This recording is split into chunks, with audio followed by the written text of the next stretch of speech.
Am I the a-hole for refusing to make it up to my stepsister after bringing up her dead father who I didn't know was dead?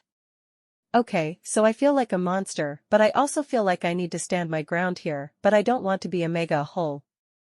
I, 20F, have a stepsister Jane, 18F, who I have known for 7 years. We've had our ups and downs, but ultimately, she's family, and I would never want to intentionally hurt her. One thing she does a lot during arguments with her mom is say, well, Dad would let me do X, or maybe I'll go stay with Dad then. I never met her dad. I've seen him a few times, but I was never properly introduced to him.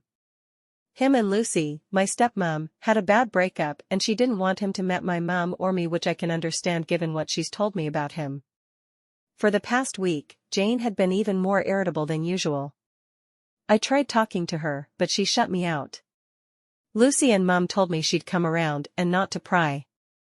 I found out a few days ago that she had been using my expensive skincare and had almost emptied a bottle that takes me 5 months to finish in a week, as well as using, and almost emptying, all my other skincare stuff.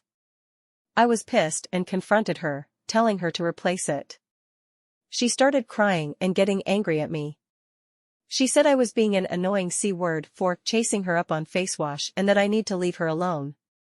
I will admit, we both said harmful things, which I regret, and I ended up saying, why don't you go live with your dad since he'll let you off?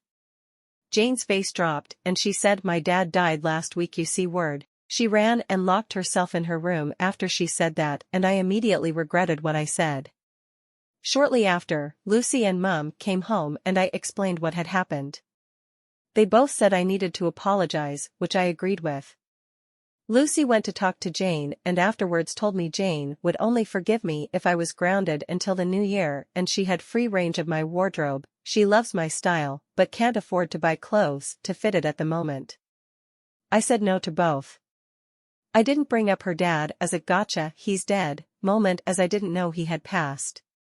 Obviously, if I had known, I wouldn't have said anything about it and would have treated her outbursts/change in behavior differently because I know now she was grieving.